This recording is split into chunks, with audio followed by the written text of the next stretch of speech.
So the topic, it's an interesting topic, is originality overrated in the copy pivot win era, right? So many of us would have been used to this, or at least heard of this example, where two students are writing an exam. A copies from B and gets better marks than A, and then B. Sorry, right? So who should get the grade? Should B be getting it, or should A get it for, like, doing a better job of modifying it and making it more interesting, right?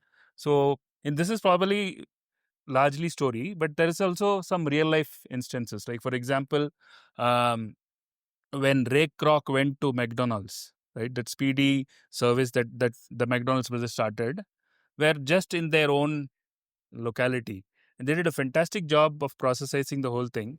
But Ray Kroc took it and made it much bigger, so much that now everybody associates Ray Kroc with McDonald's, and nobody knows those people there, right? So the question here is, in this context, so what is it that what is the what do we attribute innovation to? Is it doing something completely new, or is it about making something better, and possibly making it more accessible to people, and so on, right? So the question is, um, can better execution and fine tuning of things outperform originality? And is that what is, do you think that is more important now than starting afresh and getting big ideas? So I would like to hear people talking about it. So I'll just give my view on it. I think the answer is both. Because when you look at today's world, we actually need both. And if you look at innovation, one is the step change, the Kaizen innovation, and the other is the entire piece of step change, where you come up with a new idea and do something fantastic. Truth of the life is today that you need both.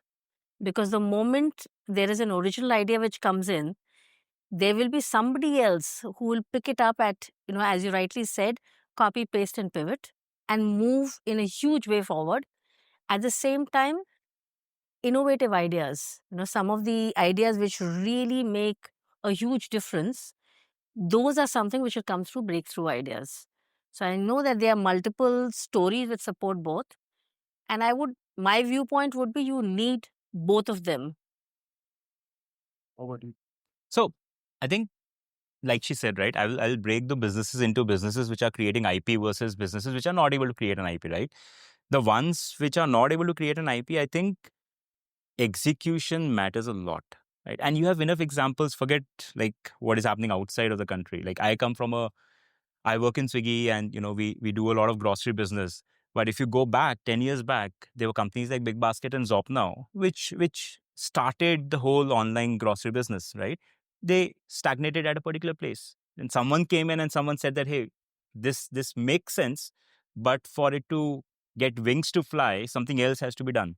And today there are companies which are doing, let's say, 10x of the incumbents, right? So I think there's no shame in saying that, okay, there is something which is already being done. Why not pick it up and do a better job of it, right? So at least that's what my thought process is. If the business is not something which is IP related and there is execution is the key, then whoever can execute well is the one who will hold the key to success. Kartik, do you think there are some sectors that are more appreciative of better, faster, cheaper kind of stuff than doing something completely new, or not? Like, No, I think there are several threads to this, particular conversation. Amongst many things, actually, even for those who end up copying, if you really have to, think about that, organizations have to really last longer.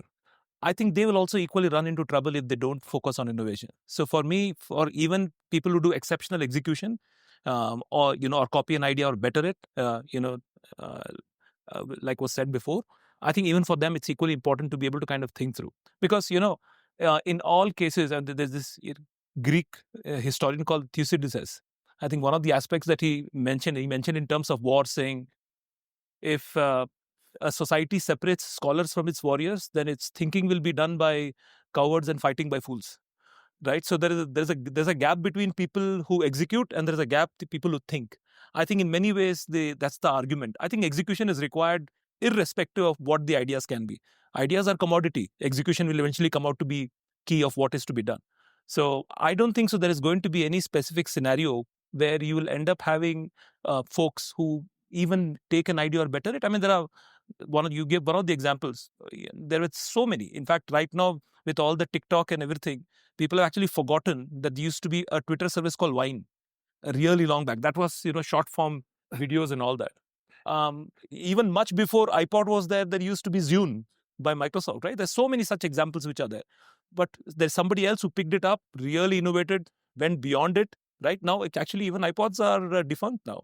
It's really moved to the mobile, right? So I don't think so there's one idea or not. Then, Binny, like for what you were saying, so one is innovating and having a great idea and thereby creating that. But sometimes it can be also that's it's something like an idea whose time has not yet come. Could be the differentiator between the original idea and what gets. So what do you think that it is more of a timing issue there, or like when do you think one favors the other? So I'm going to steal a line from all the XLRI professors. It depends. It depends because all professors, yeah. It depends. I think there are several examples. If you think of digital camera, it was not. Right now, we can think of brands like Nikon or Sony or Canon, but it was started by Kodak. But Kodak thought that it's not a great idea. We'll kill our film business.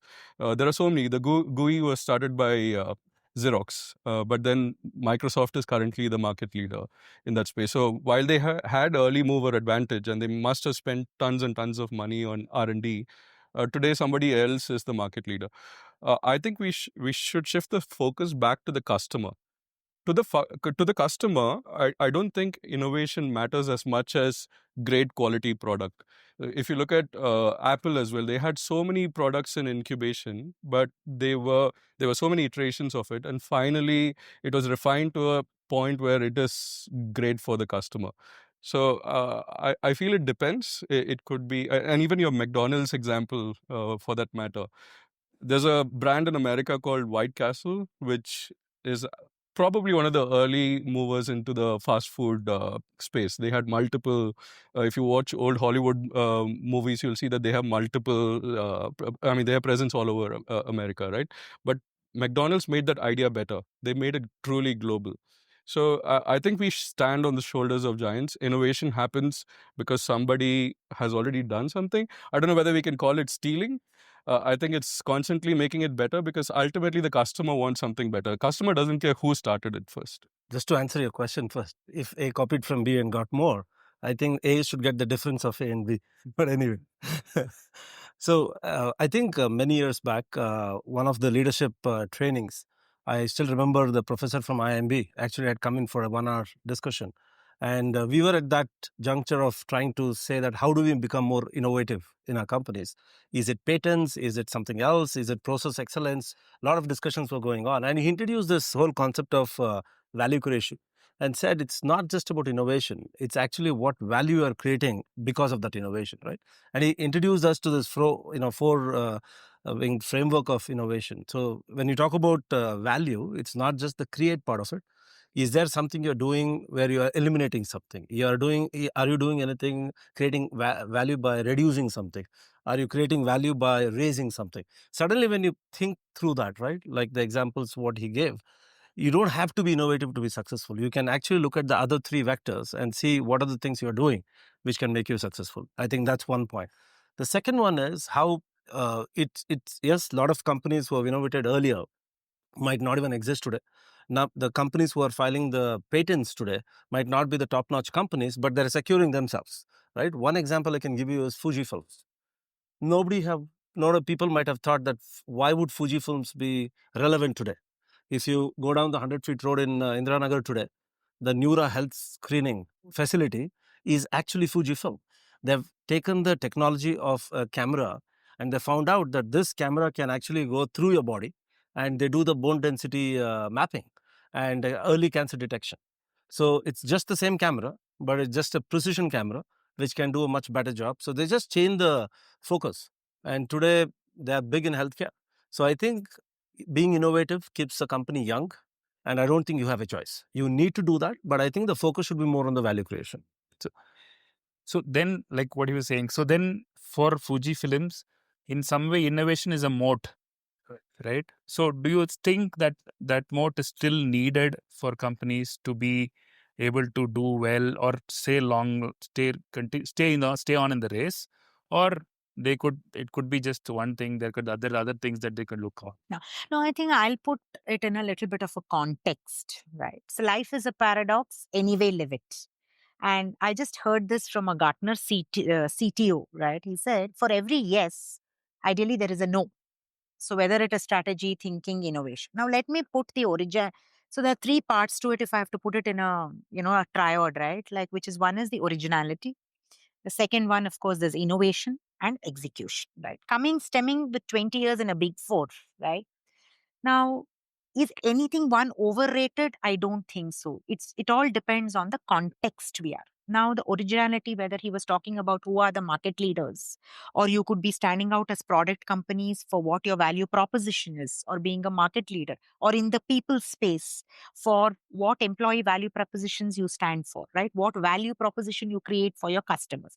So, is originality overrated? There is a sense of pride that you attach to your originality, whether it is in the context of your own organizational values, behaviors, value proposition to clients. So that is one thing. The next piece is innovation. Recently, we had invited a speaker from Amazon Web Services. So he says Amazon believes in the philosophy of fail fast, right? Absolutely fail fast. So, to the point on innovation, it's also about two things: do new things and do things new, right? To his point on whether it is the Neura healthcare, I personally have experienced Neura, right? It is fantastic. We've seen right in terms of BlackBerry days to Nokia to Fujifilm to multiple things, right? Why? Like I said, for an every yes, there was a no. Or possibly the third element, I'm talking about execution, right? And I think a lot of thought leadership around. There's so much of strategic thinking, but doesn't blend with execution. So I think it is really about not one over the other, but putting all of these three things in context to really today it is all survival of the fittest. And as recent as DeepSeek, we have seen in terms of innovation, how they kind of just has put, all of us, has really stumped the world. That's a brilliant case of innovation where China has stood up today, right? So I'm thinking it's not one over the other, but I think for any organization to sustain, to be a market leader today, it's about really putting things in context, constantly evaluating and reflecting on where we are and it's like really about which gear you need to accelerate to continue to be that market leader. That's my two bets on it.